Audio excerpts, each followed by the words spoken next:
मैं पहले वसीम रिजवी था और शिया सेंट्रल वक्फ बोर्ड उत्तर प्रदेश का 4 बार अध्यक्ष रहा हूँ, 2 बार दर्जा राज मंत्री रहा हूँ और कुछ स्थितियाँ ऐसी आई, चाहे वो राम मंदिर का इशू हो, उसमें भी मैं पक्षकार था और ऐसा टकराव पैदा हुआ जिस धर्म से मैं ताल्लुक़ रखता था, इस्लाम से, तो मुझे इस्लाम से निकाला गया। मैंने सनातन धर्म को इख्तियार किया। अब मैं जितेंद्र नारायण सिंह हूँ। बॉम्बे में सेंसर करा रहे थे, तब हमारी मेल पर एक फतवा आया। उस फतवे में वो फतवा था जामिया दारुल उलूम कराची पाकिस्तान का।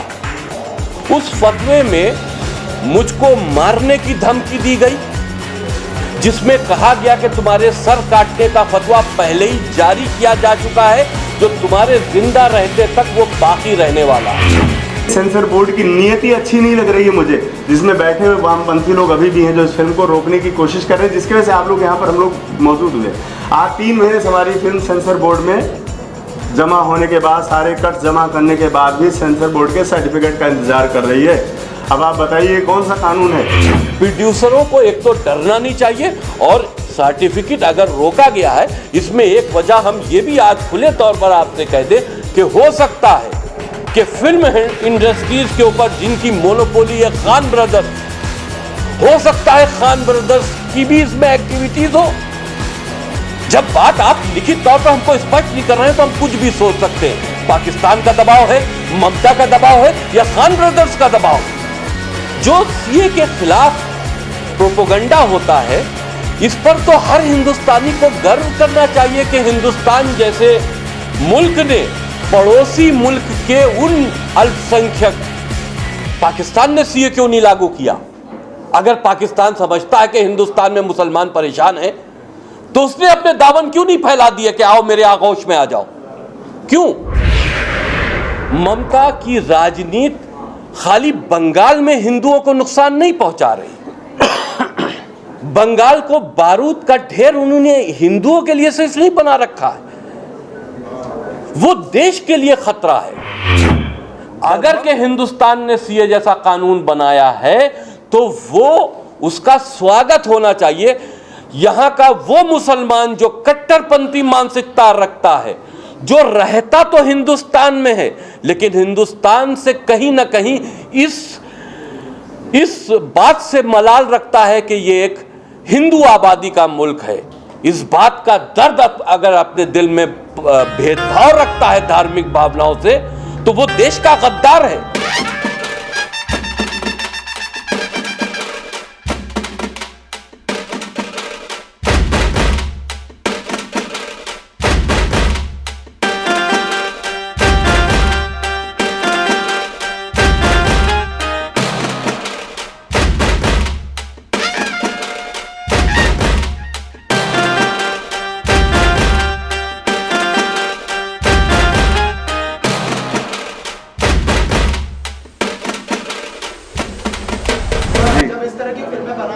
एक प्रेशर रहता है कि फैक्ट्स सही तरह से लोगों तक पहुंचने चाहिए। तो पहले जानना चाहूंगा कि क्या रिसर्च लगी फिल्म को लेकर, उस बारे में हमें बताइए, और थोड़ा सा अगर फिल्म के ड्राफ्ट के बारे में हमारी ऑडियंस से शेयर करना चाहिए। और जहाँ पर रिसर्च की बात है, तो ये रिसर्च हमारा 2 साल पुराना रहा है। 2 साल रिसर्च, और इस लेवल पर रिसर्च रहा है कि वो पिज्ज़ा खाते हुए बैठ के एसी हॉल में नहीं रहा है।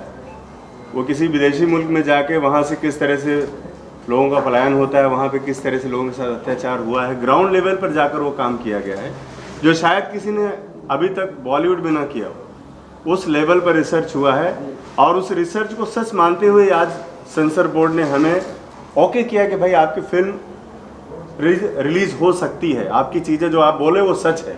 तो उस ग्राउंड लेवल पर 2 साल तक काम करने के बाद फिर उससे भी ज़्यादा मेहनत हुई हमारी शूटिंग पर, क्योंकि जो चीज़ें धरातल पे हमने देखी थी उसको एज इट इज़ पर्दे पर उतारना भी हमारे लिए बहुत एक चैलेंज का काम था, एक बहुत मुश्किल काम था, जो हमने सबके सहयोग से, मेरी पूरी टीम ने अच्छा काम किया, उनके सबके सहयोग से हमने काम किया, और आज फिल्म हमारी रिलीज़ के लिए तैयार हो रही है। इसमें दोनों चीज़ें हमारे लिए मैटर करती हैं कि हमारा रिसर्च और हमारा ग्राउंड लेवल पर किया हुआ काम। ग्राउंड लेवल पर जो काम हुआ है उसमें भी मुश्किलें कम नहीं थी। जिस तरह से रिसर्च पर बहुत बड़े मुश्किलातें थीं, वैसे ही मुश्किलात ग्राउंड लेवल पर काम करने में भी थी, क्योंकि हमारे पास बहुत ज़्यादा संसाधन नहीं थे। हमारे पास टीम बहुत ज़्यादा थी, जंगल था, शेर थे, बाघ थे, सांप थे। हमारे पास किसी के पास कुछ प्रोटेक्शन देने के लिए कुछ भी नहीं था। लेकिन फिर भी हम लोगों ने एक जुनून के तहत, एक आंदोलन के तहत इस फिल्म को बनाया और आज इस मुकाम पर यहाँ तक लेकर आए हैं, ताकि लोग इसको देखें, दुनिया देखे और हमारे जो इंसानियत, जो मानवता के खिलाफ जो काम हो रहा है उसके खिलाफ एक माहौल बने और हम सब लोग इंसान बनकर एक जिंदा जैसे इंसान रहते हैं हम उस तरह से सब लोग रहें।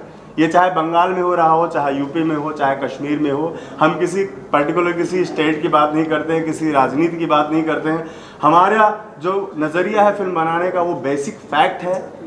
ये कोई प्रोपेगेंडा नहीं है कि आपने प्रोपेगेंडा फिल्म बना दी। अगर इसको प्रोपेगेंडा फिल्म बोलते हैं, सच बोलने वाली फिल्मों को, तो मुझे लगता है सारी फिल्में ऐसी ही बननी चाहिए, प्रोपेगेंडा फिल्में ही बननी चाहिए, क्योंकि हम सच बोल रहे हैं। हमने बंगाल की उस दर्द को सिर्फ 1% दिखाने की कोशिश कर पाए हैं, क्योंकि 100% किसी फिल्मकार की हैसियत नहीं कि उस फिल्म को, उस दर्द को समेट सके जो आज 80 सालों से वहाँ पर हो रहा है। आज़ादी के पहले से लेकर अभी तक जो चीज़ें बंगाल जो दर्द झेल रहा है, पंजाब से भी ज़्यादा दर्द बंगाल ने झेला है।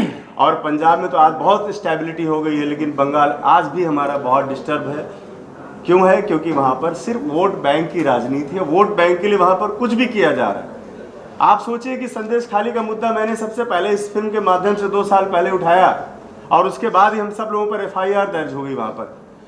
उस वक्त मीडिया ने बोला ये प्रोपेगेंडा है, आपने कैसे कह दिया। जब वही चीज़ निकल कर आज सामने आई आप लोगों के सामने, पूरी दुनिया ने देखा, पूरी दुनिया थूक रही है, सब कुछ कर रही है। लेकिन वही मुद्दा मैंने फिल्म के माध्यम से जब उठाया था, उस वक्त सरकार ने हम सबको जेल में डालने की कोशिश की और आज भी हम लोग उस चीज़ से जूझ रहे हैं। लीगल मामलों में आज भी हमारी फिल्म जूझ रही है, लेकिन फिर भी सेंसर बोर्ड और इनकी सबकी दया रहेगी तो अगले महीने तक हम लोग फिल्म को रिलीज़ करने की स्थिति में आ पाएंगे।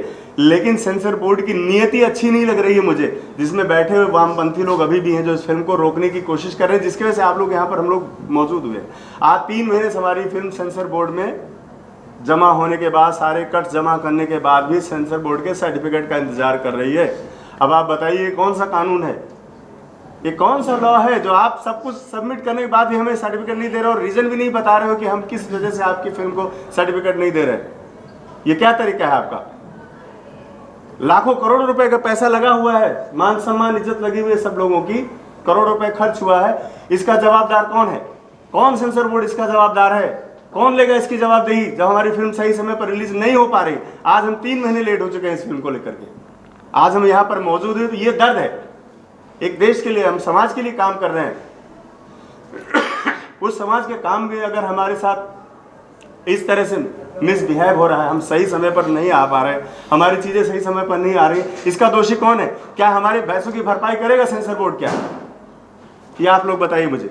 आज इस मुद्दे से हम लोग यहाँ पर बैठे, बताया सेंसर बोर्ड ने सर्टिफिकेट, कोई रीजन नहीं बता रहे हैं। वो लोग बोले सब ठीक है, हमारे यहाँ जमा है। अरे जमा है तो दो, सर्टिफिकेट दो। हम 1.5 महीने से चिल्ला रहे हैं कि हमें सर्टिफिकेट दो भैया, फिल्म रिलीज करनी है। बाद में हमारे पास जब कोई नहीं बचेगा तो हम कहाँ से फिल्म को लेकर के आएंगे मार्केट में? जाहिर सी बात, इसके पीछे पाकिस्तान और सारे लोग काम कर रहे हैं जो हमारे फिल्म के अगेंस्ट में है, जो हमारे देश के अगेंस्ट में है, जो मानवता के अगेंस्ट में है। इंसानियत के लिए हमने अगर फिल्म बनाई है, अगर इसके अगेंस्ट में कोई जा रहा है तो जाहिर सी बात है कि वो हमारे देश के खिलाफ है, वो चाहे सेंसर बोर्ड ही क्यों ना हो। आज सरकार इतना अच्छा काम कर रही है, लेकिन सरकार को भी जरूरत है कि ऐसे लोगों को चिन्हित करने के लिए कि जो राष्ट्रवादी फिल्मों को, जो सच बोलने का मादा उठाएं आज 70 सालों के बाद, ऐसी फिल्मों को बाहर आने के लिए कौन रोक रहा है? कौन ऐसी ताकत है जो रोक रही है? उस पर भी ध्यान देने की जरूरत है और वही आवाज़ उठाने के लिए आज हम सारे लोग यहाँ पर इकट्ठा हुए। इसकी शुरुआत की हाँ जी, रिसर्च विषय पे जी। जैसे आप रिसर्च शब्द का इस्तेमाल करते हैं तो जाहिर है आपके रिसर्च में जो भी कुछ एक फाइंडिंग होगी, कुछ डेटा होगा, उसके बारे में आप बता सकते हैं कि आपके रिसर्च में क्या फाइंडिंग है, क्या डेटा है? देखिए, जो फाइंडिंग और डेटा हमारे पास रिसर्च का था वो हमने सब सेंसर बोर्ड के सामने रखा। सेंसर बोर्ड ने उसको एक्सेप्ट किया, उसकी कमेटी ने पहले रिजेक्ट किया, दूसरी बार फिर जब फिर से कमेटी बैठी तो उन्होंने एक्सेप्ट किया कि हाँ आप जो बोल रहे हो वो सच है, क्योंकि वो मैं जानना चाहता हूँ जी, सेंसर हाँ CFC तो बाद में आता है। हाँ जी, और आपने जो रिसर्च किया उसके रिसर्च के अनुसार क्या कंक्लूजन हुआ, क्या इशू है, उस पर कुछ डेटा है कि देखिए, मेरा मकसद फिल्म को बनाना था, उस आवाज़ को उठाना था जो विदेशों में बहुत कम लोग, चंद लोग जो दूसरे धर्मों के बचे हुए हैं, उनके साथ जो अत्याचार हो रहा है, मुझे उस आवाज़ को उठाना था। वो चाहे पाकिस्तान हो, चाहे बांग्लादेश हो, चाहे अफ़गानिस्तान हो, जहाँ पर माइनॉरिटी, जहाँ पर 24% 22% लोग रहते थे, वहाँ पर 1-2% लोग बचे हैं खाली, बाकी 22% कहाँ गए? ये हमारी फिल्म की कहानी है, ये हमारी फिल्म का थॉट यही है कि 22% लोग कहाँ गए। फॉरेन कंट्रीज का है, वहाँ तो डेटा अवेलेबल है। हाँ जी, तो हर न्यूज़ में आता है। जी बिल्कुल। इसलिए जरूरी डेटा सर आपके पास यहाँ पर, सर डेटा यहाँ पर आपके पास हाई कोर्ट, सुप्रीम कोर्ट में इतना भरा हुआ है, जिस बेस पर मैंने फिल्म को बनाया हुआ है कि ऐसी 2-4 हज़ार फिल्में बन जाएंगी। इतना डेटा, इतना मानवाधिकार के पास इतना डेटा भरा हुआ है। मैंने उन्हीं से रेफरेंस लिया है और ग्राउंड लेवल पर जाकर उन चीज़ों को चेक किया है, तब मैंने फिल्म में उसको रखा है। मैंने विशेष तौर पर मानवाधिकार आयोग और जो हाई कोर्ट, सुप्रीम कोर्ट में सबमिट की गई हुई याचिकाएँ हैं, मैंने उनके आधार पर काम किया है और इस फिल्म को मैंने बनाया। सर ऑब्वियसली जो हमारे हिंदू भाई हैं जो नेबरिंग कंट्रीज में हुआ परसिक्यूटेड, जी, उनका तो खैर इट्स अ सैड रियलिटी, लेकिन जो बंगाल में शायद और असम में भी जो ज़्यादा एक मैं कहूँगा प्रेसिंग इशू रहा है इतने सालों से, वो वही रहा है रोहिंग्यास का, इलीगल बिल्कुल माइग्रेंट्स का। हाँ बिल्कुल है। तो क्या ये फिल्म उस पर भी टच करती है? बिल्कुल वही है, टच नहीं करती, इन सारी चीज़ों को टच करती है। विदेशों में जो हो रहा है उसको भी टच करती है, और उसके बाद वही जो माइनॉरिटीज़ यहाँ पर आती है उसके साथ क्या हाल हो रहा है, और रोहिंग्या आते हैं तो उनके साथ क्या हाल हो रहा है। जो वहाँ के लोग आते हैं वो चूँकि बहुत गिने चुने चंद लोग, उनका कोई वोट बैंक है नहीं, तो उनको कचरे में फेंक दिया जाता है। लेकिन जो वहाँ से जो लोग आते हैं, जिनके पास एक पहनने के लिए कपड़ा है, इनके पास एक लोटा है, गरीब लोग हैं, एकदम निर्धन हैं, लेकिन फिर भी उनको दामाद जैसा बनाया जा रहा है, यहाँ पर बिठाया जा रहा है।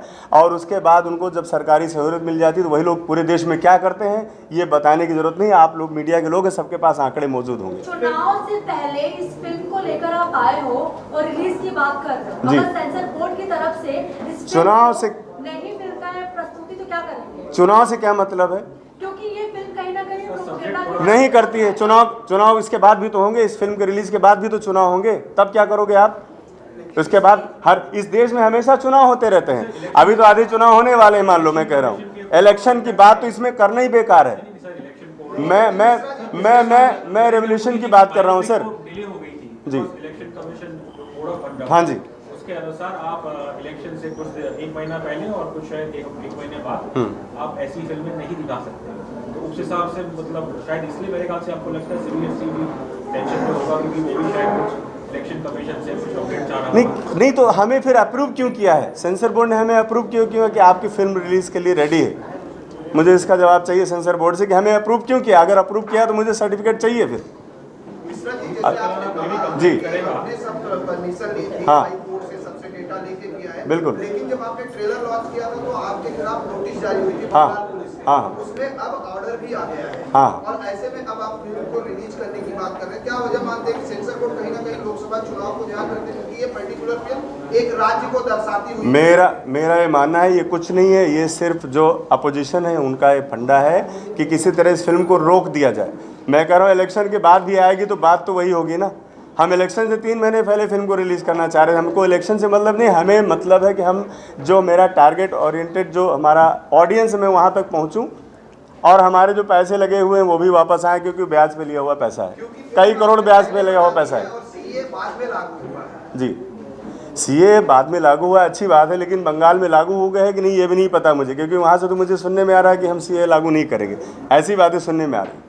तो इस पर भी हम लोग क्यों नहीं कभी सवाल उठाते कि पूरे देश दुनिया में जिस कानून की ज़रूरत है, हमारी फिल्म सीए NRC कानून का सबसे बड़ा पक्षधर हमारी फिल्म है।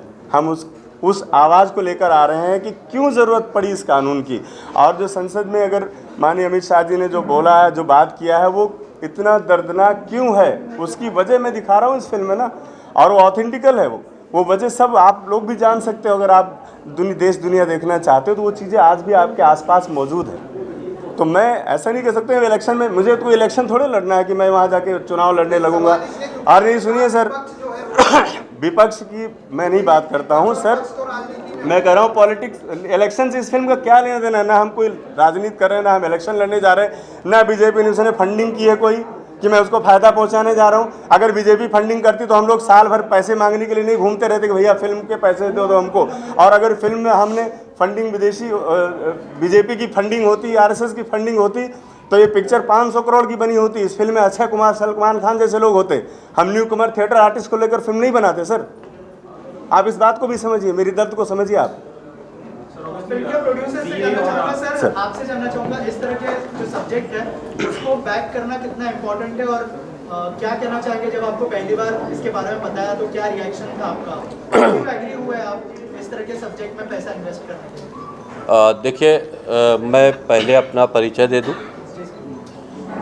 मैं पहले वसीम रिजवी था और शिया सेंट्रल वक्फ बोर्ड उत्तर प्रदेश का 4 बार अध्यक्ष रहा हूं, 2 बार दर्जा राज मंत्री रहा हूं, और कुछ स्थितियां ऐसी आई, चाहे वो राम मंदिर का इशू हो, उसमें भी मैं पक्षकार था, और ऐसा टकराव पैदा हुआ जिस धर्म से मैं ताल्लुक़ रखता था, इस्लाम से, तो मुझे इस्लाम से निकाला गया। मैंने सनातन धर्म को इख्तियार किया। अब मैं जितेंद्र नारायण सिंह हूँ। ये इशू जो है ये हमारी film the diary of West Bengal का है, और इस इशू को हम उससे नहीं जोड़ना चाहते, वो दुनिया जानती है। देखिए, the diary of West Bengal एक ऐसी फिल्म है, आप इसको एक बंगाल से जोड़कर नहीं देख सकते। ये एक पूरे देश की समस्या है जो बंगाल से पैदा की जा रही है। बंगाल में पैदा करके उसको परवरिश दी जा रही है, वो है रोहिंग्यास।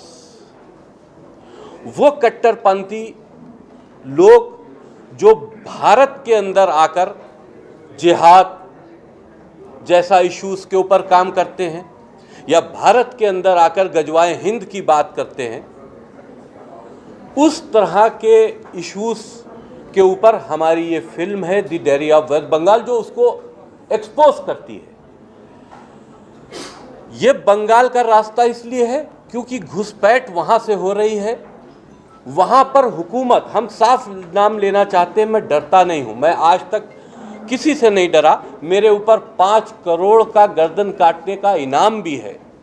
वो इसी बात पर है कि मैंने जिस धर्म में मैं था, मैंने उस धर्म को आगे रिफॉर्म करने की बात कही थी कि हमारे बच्चों का फ्यूचर इस कट्टरपंथी मानसिकता में नहीं है, इसको रिफॉर्म करो, नई चीज़ें लाओ जिससे हमारे बच्चों का भविष्य बने, ना कि हम उन पे दाढ़ी और टोपी रख कर उनको एक कट्टरपंथी मानसिकता का व्यक्ति बना दे जो जिहाद के लिए लड़े। देश के लिए लड़ने की बात अगर पड़ती है तो देश के लिए लड़ने के लिए सामने आओ।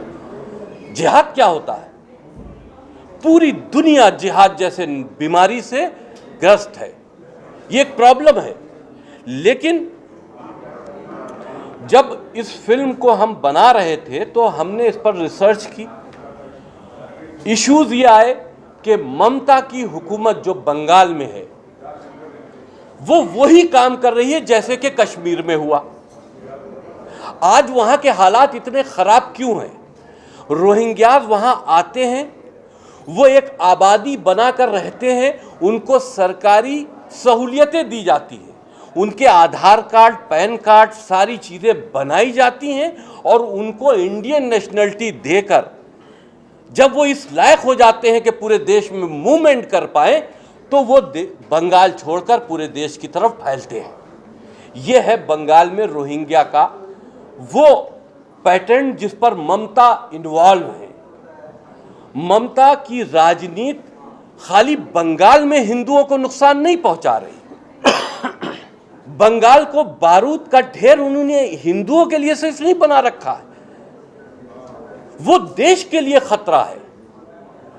ममता जैसी हुकूमत जो रोहिंग्यास के रहमो करम पर चल रही है, जो विदेशी कट्टरपंथी इस्लामिक संगठनों के पॉलिसी को अडॉप्ट किए हुए है, ये उनकी वो राजनीति खाली बंगाल के लिए नहीं है, देश के लिए है।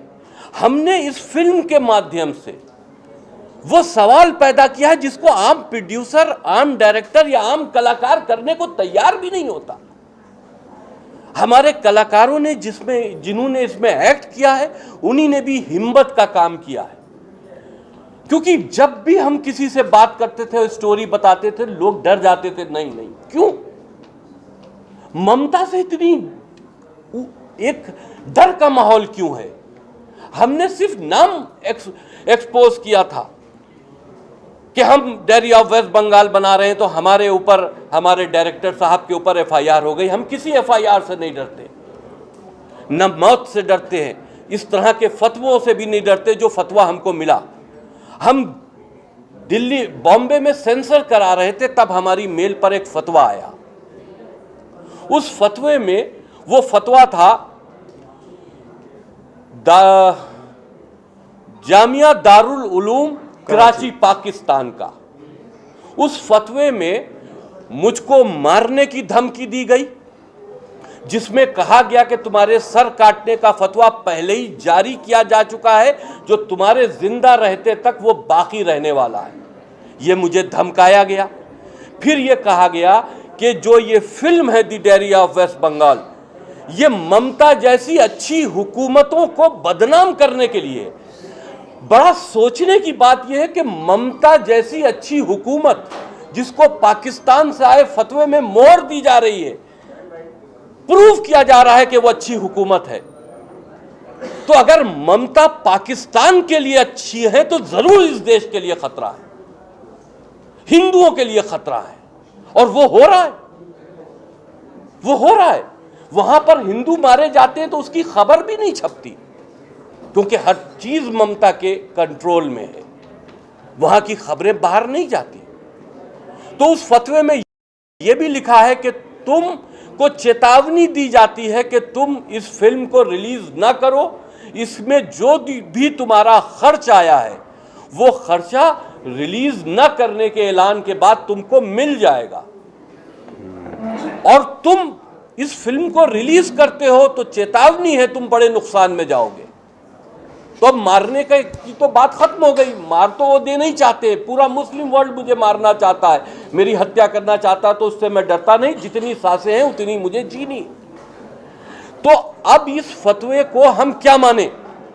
हमको डराने के लिए, इस फिल्म को रोकने में लालच देने के लिए? वैसे मैंने इस फतवे के खिलाफ उत्तर प्रदेश की जो पुलिस विभाग है उससे शिकायत भी दर्ज करा दी है और इस पर कार्रवाई की मांग की है कि ये फतवा मेरी मेल पे आया है।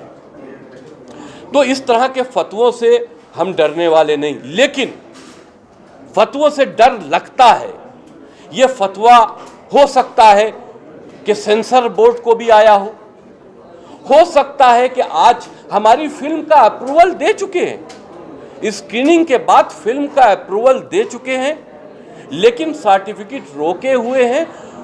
उसकी वजह क्या है ये अभी मुझे मालूम नहीं, ना उन्होंने लिखित तौर पर यह सर्टिफिकेट देने की बात बताई है कि हम क्यों रोके हुए हैं।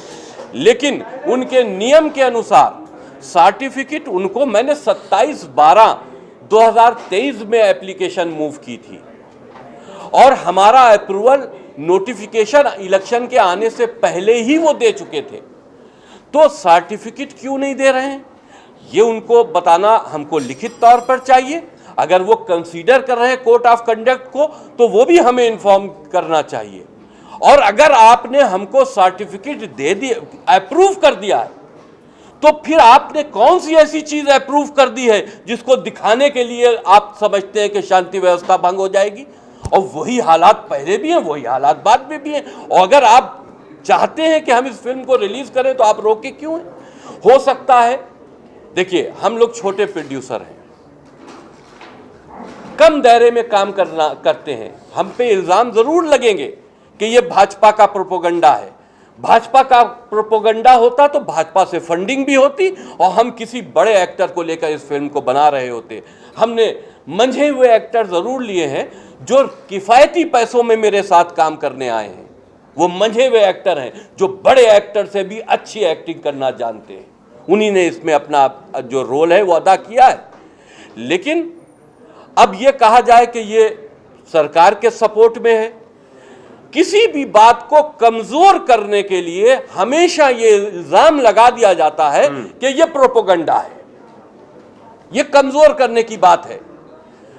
जब आप किसी की सच्चाई बता नहीं सकते, संदेश खली में जो हुआ, शाहजहां शेख जैसे बंगाल के अंदर एक नहीं है, 20 शाहजहां शेख हैं जिनका वहां एम्पायर चल रहा है, जो बंगाल में इस्लामिक शरीयत के कानून को भी अपने अपने क्षेत्रों में लागू किए हुए हैं। हमने खुद देखा है वहां पर हिंदू किस डर और दबाव में रह रहा है, यह देखने वाली बात है।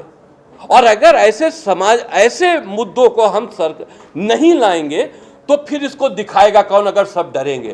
प्रोड्यूसरों को एक तो डरना नहीं चाहिए, और सर्टिफिकेट अगर रोका गया है, इसमें एक वजह हम ये भी आज खुले तौर पर आपसे कह दें कि हो सकता है कि फिल्म इंडस्ट्रीज के ऊपर जिनकी मोनोपोली है खान ब्रदर्स, हो सकता है खान ब्रदर्स की भी इसमें एक्टिविटीज हो। जब बात आप लिखित तौर पर हमको स्पष्ट नहीं कर रहे हैं तो हम कुछ भी सोच सकते हैं। पाकिस्तान का दबाव है, ममता का दबाव है, या खान ब्रदर्स का दबाव है? किसके दबाव में हमको फिल्म रिलीज करने के लिए वक्त पे सर्टिफिकेट इशू नहीं किया जा रहा है? देना तो पड़ेगा, क्योंकि आप अप्रूवल दे चुके हो। आज नहीं दोगे कल दोगे, लेकिन वक्त पर क्यों नहीं दे रहे हो, ये एक सवाल है। तो सीधी सी बात यह है कि फिल्म एक सामाजिक इशू के ऊपर है। हिंदुओं के साथ में बंगाल में जो ममता की हुकूमत अब कर रही है, पहले भी होता था, लेकिन जो अब कर रही है वो खतरनाक है। और हिंदुओं की चिता बनाने की वहां तैयारी हो रही है, ये मैंने खुद देखा है। और इसमें ममता की हुकूमत पूरी तरह से इन्वॉल्व है। मैं इसको खुले तौर पर कह सकता हूं, वो FIR करेंगे, मुझे कोई डर नहीं। हक बात बोलना अगर गुनाह है तो वो गुनाह हमने हमेशा किया है, और मैंने हमेशा हक बात ही बोली है। और इससे किसी को तकलीफ होती है तो उसकी हमें परवाह नहीं। हम बचपन से हमारा एक मिजाज रहा है कि हम मेजॉरिटी को नहीं देखते, संख्या को नहीं देखते, उनका साथ देने की कोशिश करते हैं जो कम होते हैं। आज बंगाल में हिंदू डरा हुआ है, बंगाल में हिंदुओं का शोषण हो रहा है, उनके दुख और दर्द को फिल्मी प्लेटफॉर्म पर दिखाना चाहिए। इस सोच के साथ में हमने इस फिल्म को बनाया है, और हम अपने सारे जो किरदार निभाया है जिन लोगों ने, हम उन सबको बधाई देते हैं कि ये सब भी बहुत बहादुर लोग हैं जिन्होंने इस फिल्म का पार्ट बने। सर, आपने बहुत बड़ी बात कही कि शायद पाकिस्तान, आपने लोग आपका पर्सनल एग्जांपल बताया कि पाकिस्तान की तरफ से एक ईमेल आया, डायरेक्टर साहब ने भी कहा था कि पाकिस्तान कहाँ हो सकता है।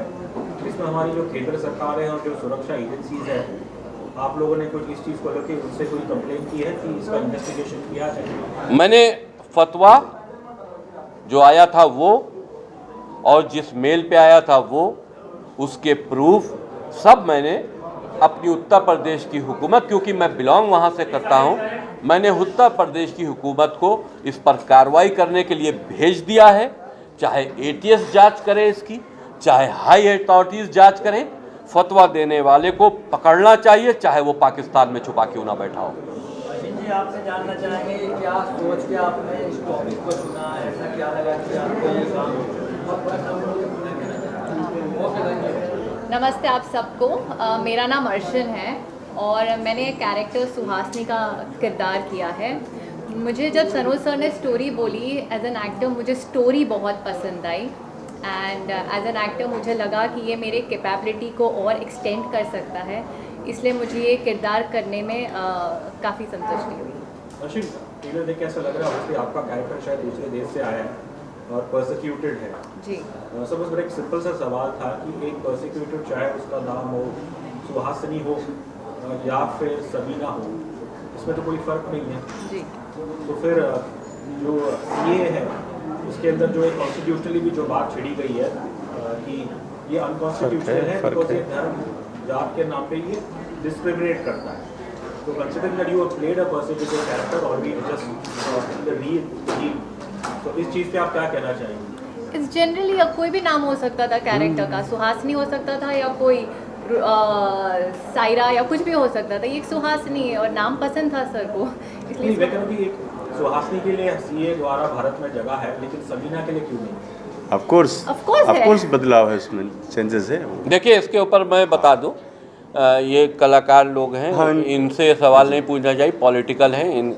देखिए सबीना शायरा में फर्क है, इसमें सुहासिनी में फर्क के है। लिए जगह इसलिए है कि सुहासिनी जैसे बहुत से परिवार इस्लामिक कट्टरपंथी मानसिकता का पड़ोसी मुल्क में शिकार हैं, इसलिए सीए लागू हुआ है। सीए कोई हिंदुस्तानी की जो नेशनलिटी है वो ले नहीं रहा।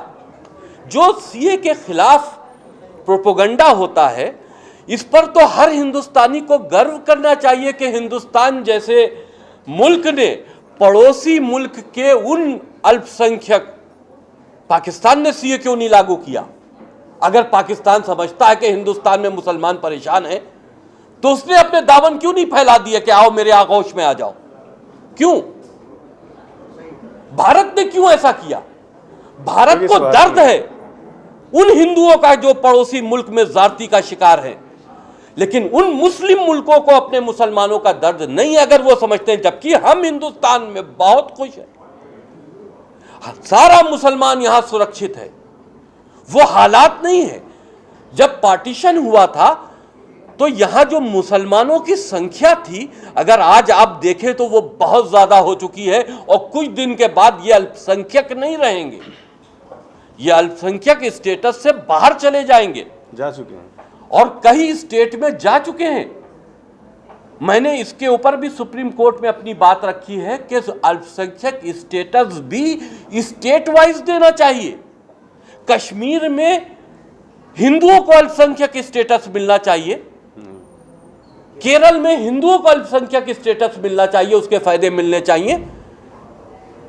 लेकिन ये तो एक अलग इशू है। लेकिन अगर के हिंदुस्तान ने सीए जैसा कानून बनाया है तो वो उसका स्वागत होना चाहिए। यहां का वो मुसलमान जो कट्टरपंथी मानसिकता रखता है, जो रहता तो हिंदुस्तान में है, लेकिन हिंदुस्तान से कहीं ना कहीं इस बात से मलाल रखता है कि ये एक हिंदू आबादी का मुल्क है। इस बात का दर्द अगर अपने दिल में भेदभाव रखता है धार्मिक भावनाओं से, तो वो देश का गद्दार है। इसलिए गद्दार है क्योंकि तुम्हें इस देश के बारे में सोचना चाहिए। आप अल्पसंख्यक हैं, लेकिन आपकी तादाद कम नहीं हुई, लेकिन पड़ोसी मुल्कों में इतनी तादाद घट कैसे गई, इस पर कैसे आप विचार कीजिए ना। और अगर उनके आंसू पोंछने का भारत की हुकूमत ने कोई काम किया है तो ममता को इस पर दर्द क्यों होता है? ममता मुखिया है बंगाल की। ममता बनर्जी हिंदुओं की कातिल है। ममता बनर्जी उन ताकतों को बंगाल के जरिए पूरे देश में लागू कर रही हैं जो हिंदुस्तान को जलाना चाहती है। मेरा सवाल एक एक्ट्रेस से है। एक मिनट मेरा सवाल एक्ट्रेस से, आपने पॉलिटिकल क्वेश्चन। हाँ जी। But at least she is a citizen of India and I would like to ask her what does she know about CAA? That is part of your knowledge. Yeah, And should it be implemented or not? I actually would not know what CA के बारे में उनको जानकारी नहीं है। या मुझे नहीं है जानकारी। पर इम्प्लीमेंटेशन होना चाहिए कि नहीं? होना चाहिए, आपको होना चाहिए, बिल्कुल। नहीं, मुझे जानकारी नहीं है। जानकारी होने के बाद I would like to answer the question. कोई इशू नहीं। जी ना, ये इतना बड़ा मुद्दा है। हाँ जी, बड़ा मुद्दा है। आप हीरोइन हैं, तो थोड़ा सा politics, I mean it is not politically. Yeah, but I would like to avoid the political questions from my side. नहीं, देखिए सीए मुद्दा एक फिल्म लाइन से जुड़ा नहीं है, पॉलिटिकली इसको आप मुद्दा भी कह सकते हैं। मैंने कहा क्योंकि इनको तो जो हमने कैरेक्टर दिया, ये उस कैरेक्टर में मैंने इनको देखा कि जो कैरेक्टर ये कर रही हैं उसमें ये पूरी तरह से इन्वॉल्व हैं। आप मुझे एक्टिंग के रिलेटेड पूछ सकते हैं। मूवी के No, I've done movies before. Arshin, what do you think this kind of a film can do for your career? Well, as an actor before I've always done मैंने glamorous roles किए हैं। ये character मेरे लिए बहुत different था। It is a person running away from Bangladesh, एक character है, और ऐसा कैरेक्टर मैंने कभी पहले निभाया नहीं है, तो मेरे लिए भी एक बहुत चैलेंजिंग वाला कैरेक्टर था। और एज एन एक्टर जब हमें ये ऐसा रोल मिलता है, we feel very lucky to do these kind of roles. Tyagi ji, obviously पहले आपकी अलग पहचान थी, और लेकिन फिल्म के पोस्टर में आपका पुराना नाम ही लिखा है, इसके पीछे कोई वजह? देखिए, ये वसीम रिजवी फिल्म्स मैंने 2018 में रजिस्टर्ड की थी, तो ये हमारी फिल्म का बैनर पहले से रजिस्टर्ड है। नाम में कुछ नहीं होता। मैं किसी धर्म का विरोधी भी नहीं हूँ, उस मानसिकता का विरोधी हूँ जो मानसिकता देश को नुकसान पहुँचा रही है, या वो मानसिकता कोई भी धर्म की मानसिकता हो जो इंसानों का बंटवारा कर रही है। मैं इस्लाम का विरोधी भी नहीं हूँ, हाँ उन ग्रंथों का ज़रूर विरोधी हूँ जो कि गलत तरीके से इस्लाम के मानने वालों को फीड कराए जा रहे हैं, जिनके जहन के अंदर एक ऐसा अल्फाज दूसरे धर्म वालों के लिए बिठाया जा रहा है जिसको हम काफिर कहते हैं। ये नहीं होना चाहिए। Can I ask a simple question from Arshi? Yeah. This film, The Diary of West Bengal, has already, become a controversial film. Right. So, do you think such commercial films will garner eyeballs and it will benefit you in the future on par with getting roles? See, as an actor, I would always see different types of characters that I get in life, you know. So this kind of character would definitely portray me as an actor because it has a lot of intense things which we haven't done before. तो हमेशा एक लड़की को देख के ऐसा लगता है अरे वाह ग्लैमर है, ये है, वो है. But to this movie, it specifies a lot of struggle of a girl going through a lot of things in her life. So definitely. Tyagi ji, मेरी तरफ से एक आखिरी सवाल, अब ऐसी फिल्मों को देखे, मतलब पिछले दो, I think starting from the Kashmir file, उससे पहले ताशकंद फिल्म आई थी, वो दोनों फिल्मों ने तो बड़ा अच्छा किया था, और फिर पिछले साल आई थी केरला स्टोरी। लेकिन दुर्भाग्य से जो कॉन्ट्रोवर्शियल सब्जेक्ट्स के ऊपर ढेर सारी फिल्में आई, जैसे हाल ही में आई थी रति बुदा की सावरकर, और दुर्भाग्य से फिल्में बॉक्स ऑफिस पे इन 2-3 फिल्मों को छोड़ के बाकी फिल्में कोई नहीं चली है। तो यही सोचने पे मजबूर करता है कि जब बात आती है कुछ देशभक्ति की, सच्चाई का साथ देने के लिए, तो हम ट्विटर और फेसबुक और इस पर तो साथ देते हैं, लेकिन हम थिएटर में फिल्म देखने नहीं जाते। इस चीज़ पे आप क्या कहना चाहेंगे? देखिए, देखना चाहिए। आप कुछ कर भी नहीं सकते अगर किसी के लिए, तो आप उनके दुख और दर्द को देखें भी नहीं और समझे भी नहीं, ये तो बहुत बड़ी बुराई है। आप बंगाल में जाकर बंगाली हिंदुओं के लिए क्यों नहीं जा रही पब्लिक, आपको क्या लगता है? देखिए, क्यों नहीं जा रही है और फिल्मों में क्यों नहीं गई, इस पर तो मैं कोई कमेंट्स नहीं पास कर सकता, लेकिन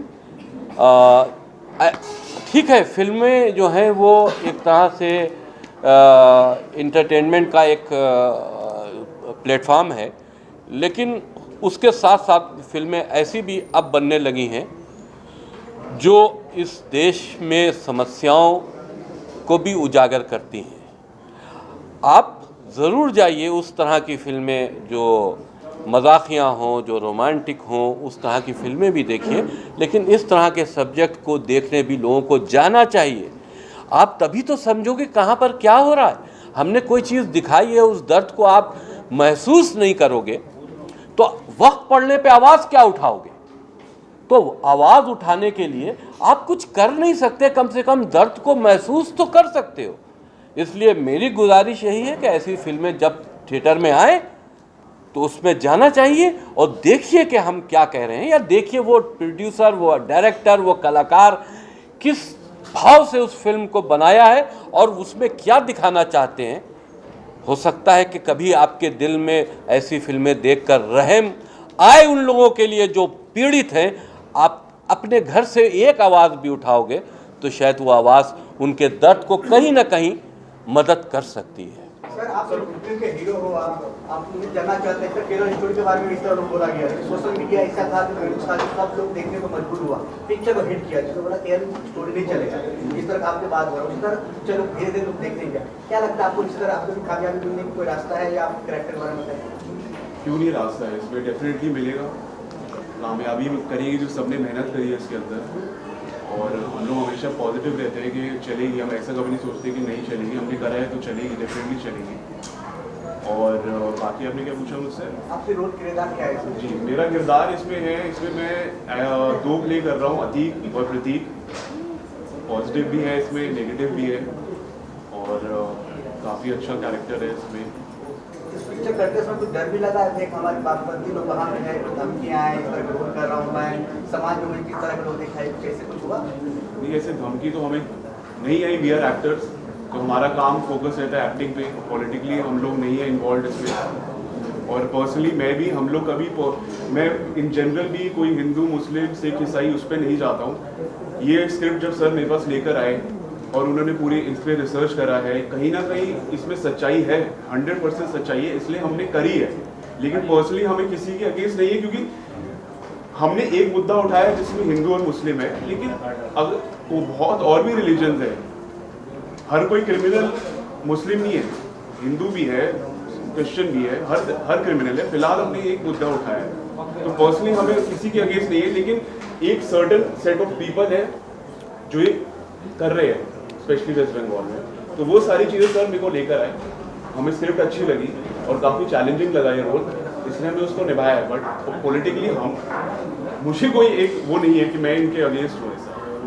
सुनो जी, बहुत धीमे उठाया गया है, पहले उठाना चाहिए मुद्दा जो आप लोग दिखा रहे, पहले उठाना चाहिए। काफी लेट हो गया आप लोग आने में। लेट तो सर ने, वही तो इसी के लिए तो सर बात कर रहे हैं, लेट हमारी तरफ से नहीं हुआ, हम तो काफी टाइम से तैयार बैठे हैं जी। उसको आगे चीजें मिले तो निकलिए। हाँ जी सर, हम भी तो वेट कर रहे हैं कि चीज जल्दी रिलीज हो।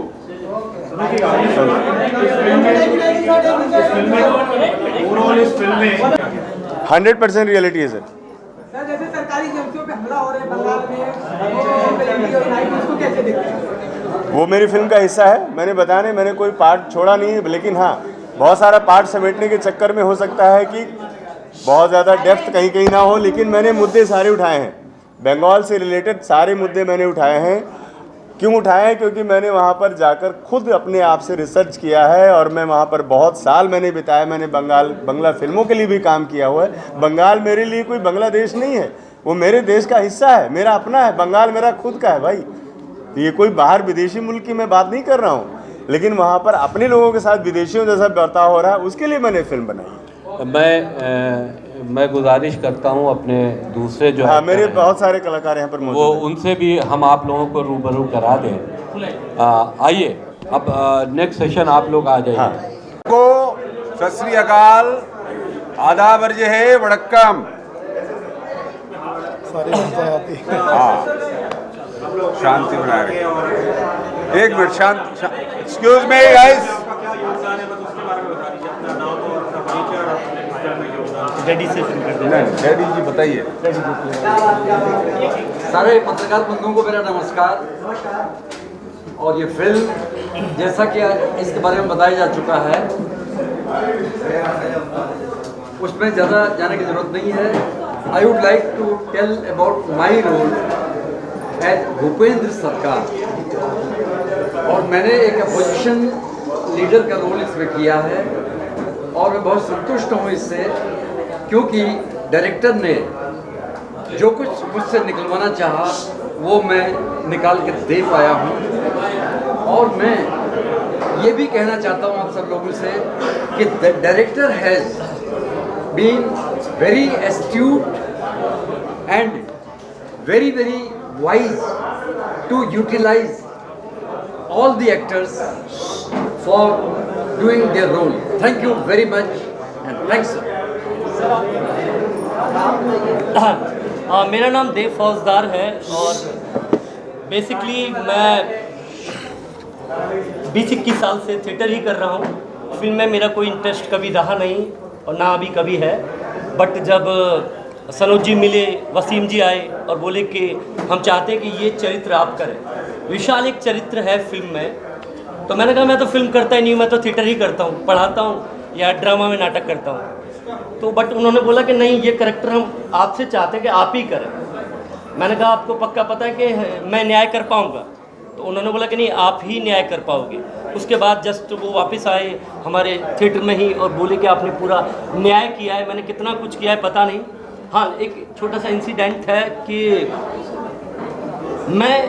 क्योंकि मैं भी कभी धार्मिक विवादों में नहीं फंसना चाहता, रंगमंच से हूँ, हम लोग की अपनी एक जिम्मेदारियाँ होती हैं समाज के प्रति, पूरी दुनिया के प्रति।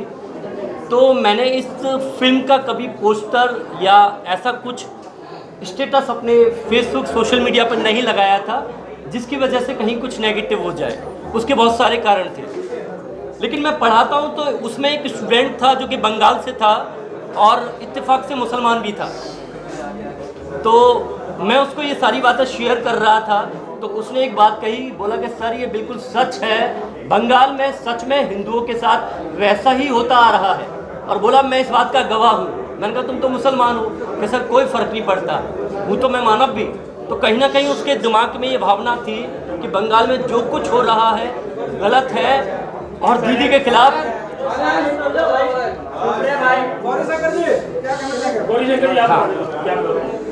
नमस्कार, हमारा नाम गौरी शंकर है। मैंने इस फिल्म में गाजी खान का कैरेक्टर किया है जो कि मुख्य अभिनेता, मुख्य खलनायक है। और जो सारी जितनी भी कारस्तानियाँ होती हैं फिल्म में निगेटिव, वो सारा मेरा किया धरा है। रोहिंग्यास को लाना और सारी चीज़ों की व्यवस्थाएं हैं। तो आप इस फिल्म में मुझे देख सकते हैं। बाकी इससे ज़्यादा मैं क्या कह सकता हूँ, बाकी फिल्म बताएगी। ट्रेलर में भी आपने देखा ही होगा मुझे। सो मिस्टर छत्रपाल। मेरा नाम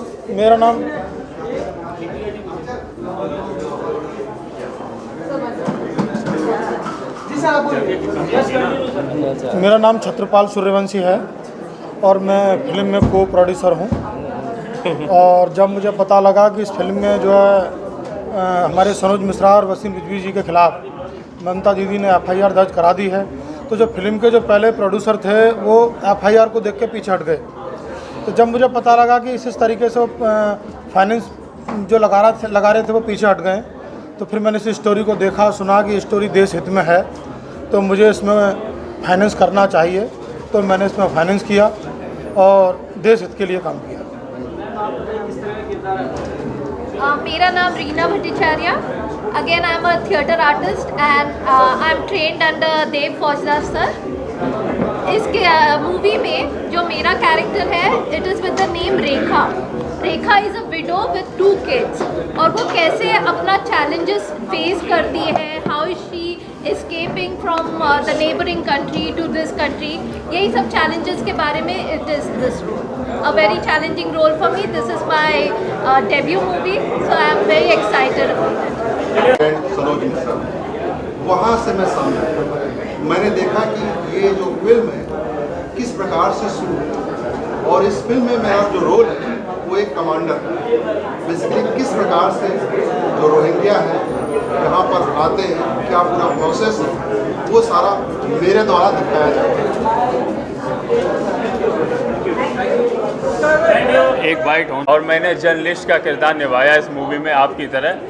और कहते हैं फिल्म जो है समाज का आईना होती हैं, तो ये वही जो कुरीतियाँ हमारे आसपास होती हैं उसके ऊपर ही बनी हुई है, सच्ची घटना पर आधारित एक फिल्म है। और मैं आशा करता हूं कि आप सब लोग इसका प्रचार प्रसार करेंगे और ये मूवी बहुत अच्छे तरह से रिलीज होगी, आप हेल्प करेंगे। और जो बंगाल में घटनाएं हो रही हैं, सच्ची घटनाएं, उनको एक फ़िल्म के ज़रिए दिखाया गया है और ये एक सच्चाई आना ज़रूरी था, क्योंकि अगर नहीं आती तो हम लोगों को पता कैसे चलता। तो मैं यही बोलना चाहूँगा, ये मूवी बहुत अच्छी है और कोशिश कीजिए कि आप लोग इसका अच्छे से प्रचार प्रसार करें। धन्यवाद।